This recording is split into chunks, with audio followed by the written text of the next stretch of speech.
Isa itong pangyayari o bangungot sa isang manlalaro o coaches ng isang team kapag kalaban mo ang NBA GOAT na si LeBron James na huwag nang umabot sa Game 7 ang laro. Kagaya ng sinasabi ni Steve Kerr dati, kung meron man siyang dadalahing manlalaro sa Game 7, hindi si Jordan, hindi si Kobe, hindi si Stephen Curry, kundi ang nag-iisang NBA GOAT na si LeBron James. At yan nga ang naranasan ni Steve Kerr. Sinibak sila ni NBA GOAT LeBron James sa Game 7. Kung papaanong 1-3 ang standing nila noon sa series or playoff or finals, pagdating ng Game 7, sinibak sila ni GOAT Bron. Ganito rin ang mangyayari sa Minnesota Timberwolves. 1-3.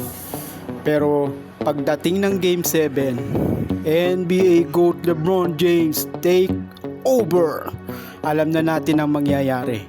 Kaya kung ako sa Minnesota, hindi ko napapaabuti ng Game 7. Yun ay kung matatalo na nila sa Game number 5 ang Lakers.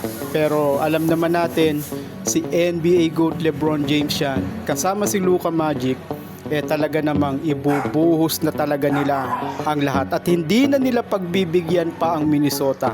Talagang sisibakin nila ang Minnesota Timberwolves pagdating ng game number 5, game number 6 hanggang sa umabot sa game number 7 na kung saan iuuwi ng Lakers ang panalo para makamove sa second round ng playoff. Grabe talaga si NBA GOAT LeBron James pagdating sa serye, pagdating sa semi, sa playoff, sa finals. Iba ang nilalaro ng NBA GOAT na si LeBron at hindi matatawaran ang husay at galing ng nag-iisang NBA GOAT sa NBA na si LeBron James.